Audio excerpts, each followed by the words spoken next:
श्री स्वामी समर्थ.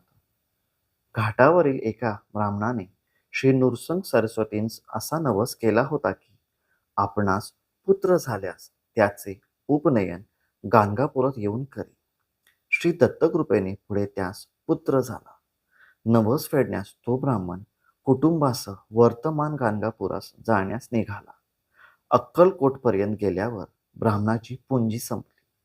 तेव्हा ब्राह्मणाने श्री स्वामी समर्थ महाराजांची प्रार्थना केली की आपणास गाणगापुरास जाऊन नवस फेडवत नाही तर आपण दत्त अवतार आहात, तर येथेच नवस फेडून घ्यावा.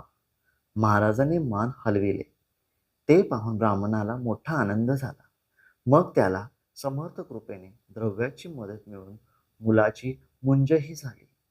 नवसाची सांगता झाल्याबद्दल ब्राह्मणास दृष्टांत रूपाने श्री दत्तांनी सांगितले. अक्कलकोटास हल्ली दत्त जयंतीचा व गुरुप्रतिपदेचा माघ वैद्य प्रतिपदेस उत्सव होतो. या उत्सवास अक्कलकोट संस्थानातून सालीना 300 रुपयांची नेमणूक आहे. गाणगापूर येथे भक्तांस अक्कलकोटास जाण्याविषयी दृष्टांत होतो.